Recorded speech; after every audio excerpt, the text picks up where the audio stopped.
안녕하십니까. 우크라이나 종전 협상이 어떻게 진척되고 있는지를 비롯해서 몇 가지 요약해서 우크라이나 관련 소식을 전해드리는 시간을 갖겠습니다.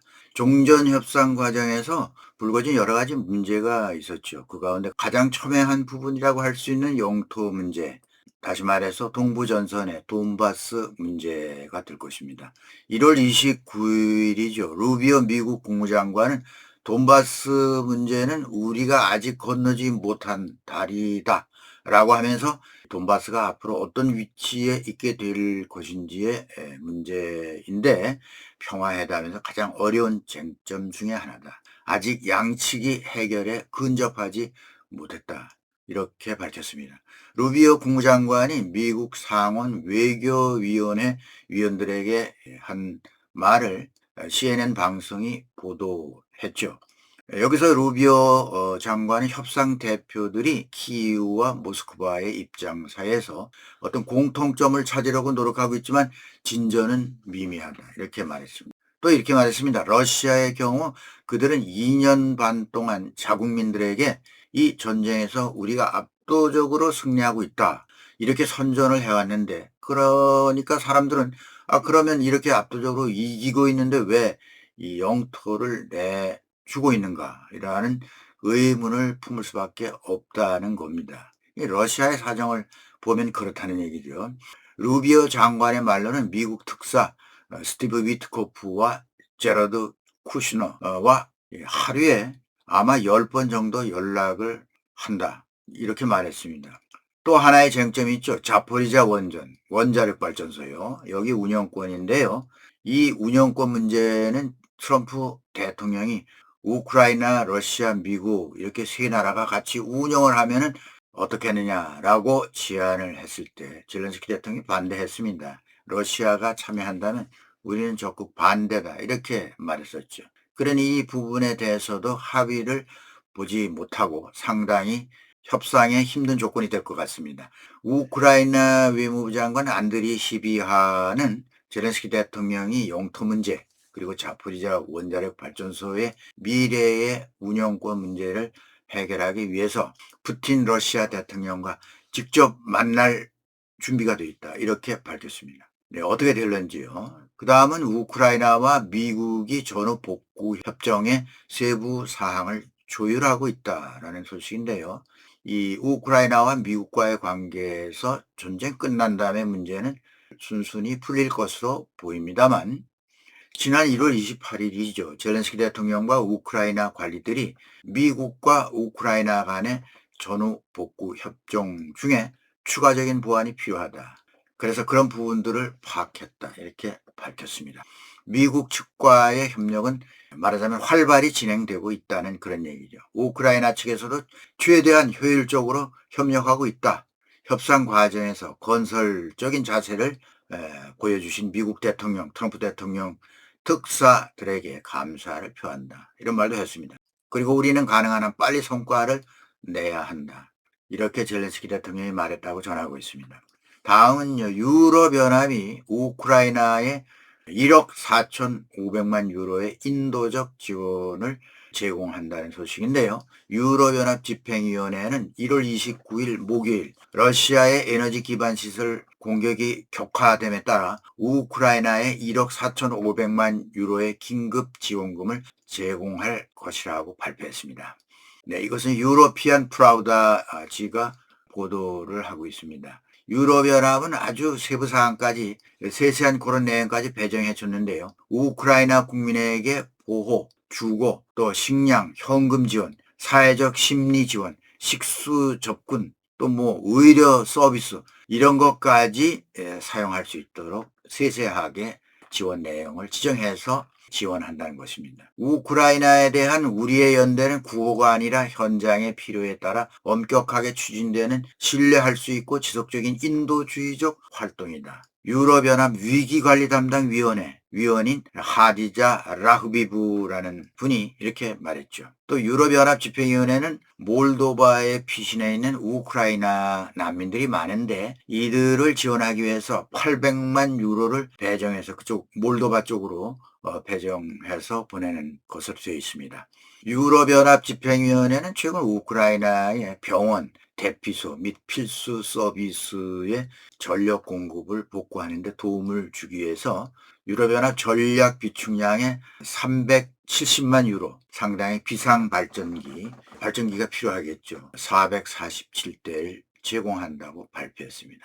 이 447대도 적은 수가 아니지만 나라 전체를 봤을 때는 정말 미미한 수준이라고 볼 수밖에 없습니다. 그래서 1월 27일 유럽연합 전략 비축 물자에서 나온 비상발전기 76대가 우선 키이우에 도착했다고 합니다. 보도에 따르면 폴란드도 도널드 투스크 총리의 결정에 따라서 정부 전략 비축청 이런 게 있는 모양입니다. 이곳을 통해서 우크라이나의 발전기 379대 그리고 히터 18대 이렇게 해서 배정을 해서 보냈다고 합니다. 한편 리투아니아 정부도 200만 유로 정도 되는 발전기 900대를 우크라이나에 긴급히 이송했다고 발표했습니다. 근데 이렇게 유럽연합은 일제히 러시아의 그 민간 인프라 폭격을 비판하면서 우크라이나를 힘껏 지원을 하고 있다. 이렇게 볼 수가 있죠. 그런 가운데 양국의 그 포격전이 계속되고 있습니다. 우크라이나군이 루안스크주 러시아의 고부가가치 레이더 기지와 여러 러시아 드론 지휘소, 탄약고 이런 지역을 공격했다고 밝혔습니다. 우크라이나도 러시아에 대한 공격을 끊이지 않고 있는 거죠. 그리고 루안스크주의 리마리우카 마을 인근에 레이더 기지가 있는데 이것을 타격해서 파괴했고요. 그런데 이게 해당 시스템이 한 1억 달러 정도 된다고 합니다.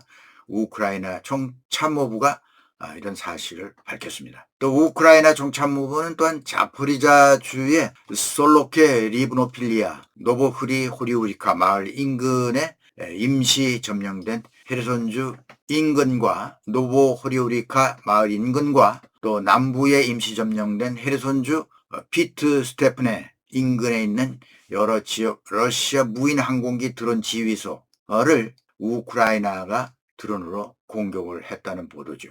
이어 자포리자 주의 바실리우카 마을 인근의 탄약고도 또 공격을 받았다고 밝혔습니다. 우크라이나 땅인데 러시아가 점령하고 있는 그런 곳이죠. 이와 같이 우크라이나는 결국 배후 지역의 군사력에게 필요한 군사 자산들 또는 이런 에너지 시설, 이 지역을 중점적으로 포격을 하고 있는데 러시아의 경우에는 민간의 고통을 주기 위한 그런 민간 시설, 민간 인프라, 전력이라든가 또는 난방, 기타 이런 민간에서 필요한 그런 지역을 중점적으로 타격을 하고 있다고 할 수 있겠습니다. 그런 가운데 이번에는 포로 교환이 아니라 시신 교환이 있었군요. 시신 교환이요. 러시아로부터 우크라이나 군인 시신 1000구를 인계받았다고 합니다. 우크라이나의 전쟁포로 대우조정본부 이런 기구가 있는데요. 여기서 성명을 발표했습니다. 이 러시아는 이들이 우크라이나 방위군이다 이렇게 주장을 하면서 보냈는데 우크라이나 수사관 전문가들은 확실한지 신원 확인 작업을 진행할 예정이라고 합니다. 이 시신들은 2026년 이후에 새해 들어서서 처음으로 전사한 우크라이나인들의 시신이라고 합니다. 작년 2025년 12월 19일에도 약 1000여 구의 시신이 우크라이나로 송환된 적이 있지요. 시신 교환, 포로 교환이 아니고 시신 교환입니다. 다음은 우크라이나의 EU 가입과 관련된 뉴스가 요즘 좀 나오고 있는데요. 많은 유럽연합 회원국들이 우크라이나의 2027년 EU 가입을 희망한다. 이러한 발표를 하고 있습니다. 우크라이나의 유럽 통합을 촉진하기 위한 노력이 지금 진행 중이다. 라는 그런 보도죠. 이 사실을 1월 29일 공식적으로 유럽연합 외교이사회 회의 직전에 마르타 코스 유럽연합 확대 담당 집행위원이 브뤼셀 주재 유럽 프라우다 특파원에게 전언했다고 알려졌습니다. 잘하면 내년이죠. 내년에 가입이 될지도 모르겠습니다. 일단 우크라이나가 나토는 힘들겠지만 유럽연합 회원국이 될 수 있는 것은 사실로 보입니다. 물론 그에 앞서 주요 준비 작업이 필요하겠죠. 준비 작업을 강조했는데요. 마르타 코스 집행위원회 말로는 개혁과 유럽연합의 기본 원칙 확립이 우선되어야 한다. 그러면서 그렇지 않으면 국가가 민주적으로나 경제적으로 발전할 수 없을 것이다. 이렇게 설명을 했습니다.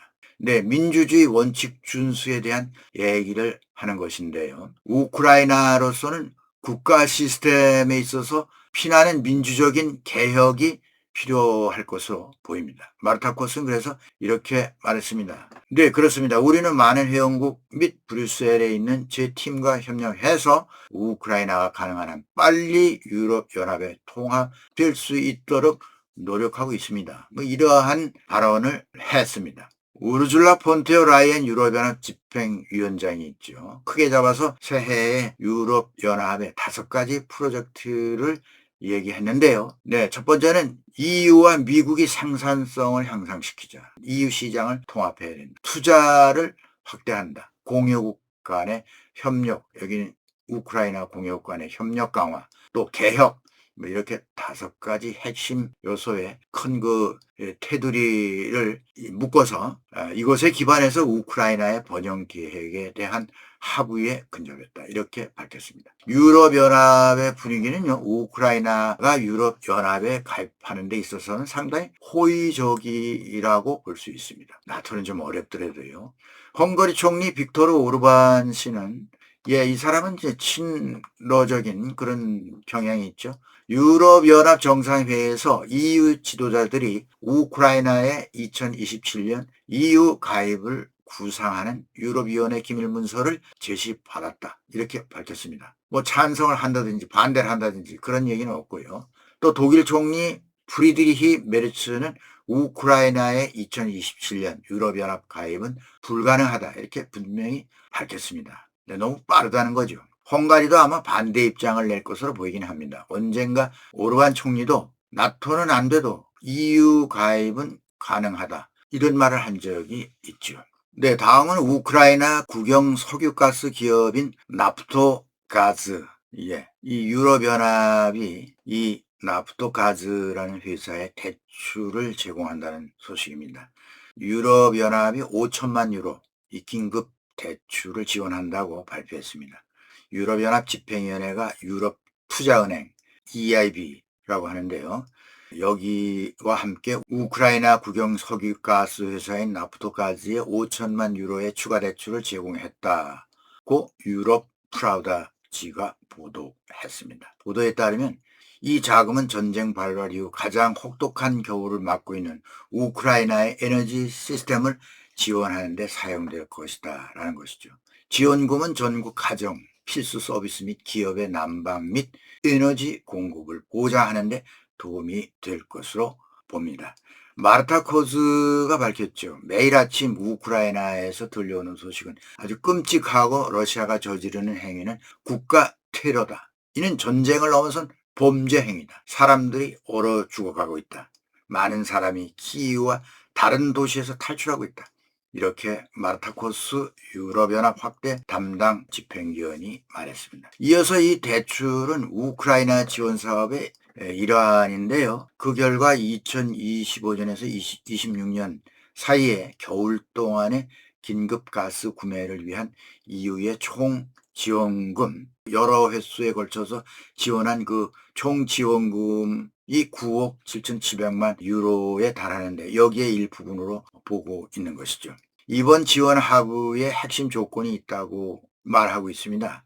유럽 측에서는요. 네, 나프토가스가 이 자금 조달액과 같은 금액을 재생에너지 및 탈탄소화 프로젝트에 나중에 재투자해야 한다라는 조건을 거기에 달고 대부를 해 줬습니다. 그 다음에 전해드릴 내용으로는요. 우크라이나 전쟁이 이제 4년째 되어 가죠. 이번 달에 이제 2월 24일이 딱 4년이 되는 날이죠. 그런데 1436일간의 러시아군 총 전투 손실을 전문가들이 집계했습니다. 정확성은 그렇다 치고요. 일단 그 경향을 본다고 생각하면 되겠습니다. 1436일간의 러시아군 총 전투 손실이 엄청납니다. 우선 항공기 435대, 헬리콥터 347대, 탱크 11,613대, 파괴된 장비죠. 장갑차 23,965대, 포병 시스템 36,733대,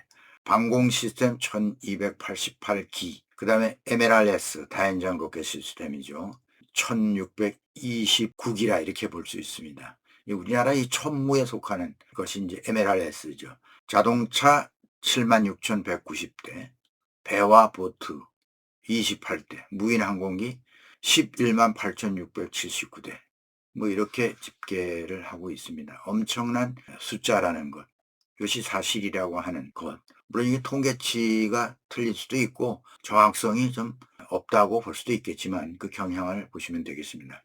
이 다음엔 북한이 러시아에 파병하면서 군사력의 어떤 변화가 감지되는가, 뭐 이것이 이제 상당히 궁금한 사항인데요. 그 변화를 조금 짐작할 수 있는 통계를 소개해 드리겠습니다. 먼저 군사력 순위죠. 북한의 군사력이 세계 145개국 가운데 31번째로 평가되고 있습니다. 31위. 최근 몇 년간 상당히 많이 상승됐습니다. 한국은 어느 정도 순위냐면요. 미국, 러시아, 중국, 인도, 그 다음이 한국입니다. 5위의 군사력을 유지하고 있는 나라가 한국입니다. 그런데 이 5개 나라 중에서 핵무기를 보유하고 있지 않는 유일한 나라가 우리나라죠. 일본은 자위대 전력이 7위에 랭크되고 있습니다. 이 통계치는요, 1월 27일 미국의 군사력 조사기관인 글로벌 파이어 파워 GFP 이렇게 불리는데요. 여기서 공개한 겁니다. 2026년 군사력 랭킹 보고서. 그렇습니다. 북한은 군사력 평가 지수가 0.5933 이렇게 이제 수치로 지수를 나타내는데요. 앞서 말씀드린 대로 31위를 기록했고요. 또 북한은 2005년 첫 조사 당시 8위에 오른 적이 있었습니다. 이후 전반적인 하락세를 보였고요. 최근 들어서서는 2024년 36위, 지난해 34위, 올해 31위, 조금씩 순위가 다시 오르는 흐름을 타고 있습니다. GFP는 이번 보고서에서 북한의 재래식 전력을 중심으로 한 물량 기반 전력을 상대적으로 높게 평가했다는군요. 지상군 분야에서는 탱크 보유 규모가 145개국 가운데 3위로 집계됐죠. 자주포는 5위, 견인포 14위, 다연장 로켓 발사체 6위. 이거 전부 그 재래식 무기죠. 또 포병 전력도 상위권에 올랐습니다. 장갑차와 군용 차량 전력 역시 20위로 비교적 높은 순위를 기록했다는 그런 얘기입니다. 네, 오늘은 여기까지 하겠습니다. 여러분 감사합니다.